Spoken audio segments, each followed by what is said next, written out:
Welcome guys, welcome to my channel. Today we will do question number 11 from exercise 5.3. So question है, if z is equal to x plus iota y where x y are real, prove that mod x plus mod y is less than equal to root 2 mod z. x y क्या है, real है.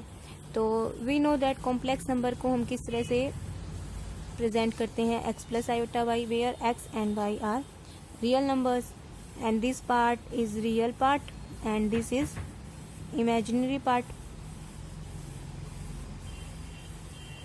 और जब polar form में हम complex number को लिखते हैं तो हम लिखते हैं r cos theta plus iota sine theta, where r क्या होता है, r होता है mod of z and theta is argument of z. इतना हमें पता है. सो कॉम्प्लेक्स नंबर को जब हम x प्लस आयोटा वाई की फॉर्म में लिखते हैं और ये हम लिखते हैं इसको आर्ग्यूमेंट और मॉडुलस की फॉर्म में, आइलर फॉर्म बोलते हैं इसको, तो हम इसको इन दोनों को इक्वल कर सकते हैं r cos theta plus iota sine theta. x और y क्या है, इसमें रियल है और ये पार्ट जो होता है आयोटा की वजह से इमेजिनरी पार्ट कहलाता है कॉम्प्लेक्स नंबर का. नाउ अब हमें प्रूव क्या करना है, लेफ्ट हैंड साइड हम लेकर चलते हैं mod x plus mod y. Mod x plus mod y, यहाँ से अगर हम मॉड x और मॉड y तो इस इक्वेशन से हमें क्या मिलेगा, x is equal to r cos theta, polar form से हम निकालते हैं इसको, और y is equal to r sine theta.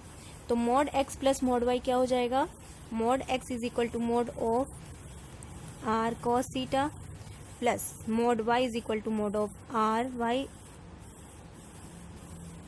Sign theta.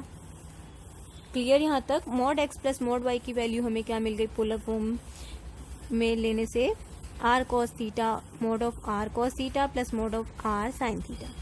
Squaring both sides,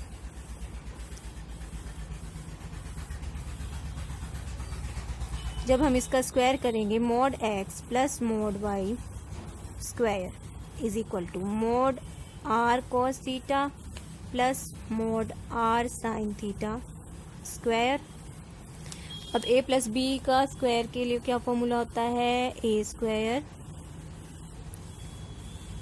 mod x plus mod y square is equal to, इसको अभी हम इधर छोड़ देते हैं. अब ये क्या हो जाएगा, a स्क्वायर मॉड ऑफ, यहाँ से हम r कॉमन भी निकाल सकते हैं, r दोनों टर्म में कॉमन है तो r स्क्वायर को हम कॉमन निकाल लेते हैं. अब हमारे पास क्या बच रहा, cos theta square plus sine theta square mod में plus 2 mod cos theta mod sine theta, clear, is equal to r square. Mod की जो वैल्यू होगी वो पॉजिटिव होगी, ये हो गया sine square theta plus cos square theta. तो sine square theta plus cos square theta की वैल्यू हो जाएगी 1 plus 2 sine theta cos theta, इसको लिख सकते हैं मॉड के अंदर इनकी वैल्यूज को. Now we know 2 sine theta cos theta is equal to sine 2 theta, ये बात हमें पता है. And we also know sine theta की वैल्यू जो होती है वो 0 और 1 के बीच में वैरी करती है, 0 और 1 के बीच में, क्योंकि साइन थीटा एक पीरियोडिक फंक्शन है, 0 और 1 के बीच में वैरी करती है. तो साइन 2 थीटा की वैल्यू भी 0 और 1 के बीच में ही वैल्यू करेगी. साइन 2 थीटा की वैल्यू भी 0 और 1 के बीच में वैरी करेगी.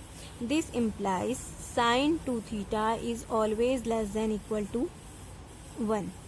अब इस चीज़ का इस्तेमाल हम यहाँ करेंगे, इसका यूज़, ये जो हमें इक्वेशन मिली है mod of x plus mod of y whole square is equal to r square 1 plus sine 2 theta. यहाँ पर हमें ये मिला 2 साइन थीटा कॉस थीटा से इस फॉर्मूले के अकॉर्डिंग. अब साइन 2 थीटा की वैल्यू 1 से ऑलवेज लेस देन होगी, this is always less than r square 1 plus 1. Sine 2 theta की प्लेस पर अगर हम 1 रख देते हैं तो ये टर्म जो होगी, ये टर्म ऑलवेज लेस देन और equal to 1 + 1. This is equal to 2r². अब इस स्क्वायर का साइन यहाँ रूट कर देंगे. mod x plus mod y is less than equal to √2r. और हमें प्रूव करना था √2 mod z. तो mod z r is equal to क्या होता है, mod ऑफ z ही होता है. हैंस प्रूव्ड, जो कि राइट हैंड साइड के इक्वल आ गया. Hence proved. Clear now.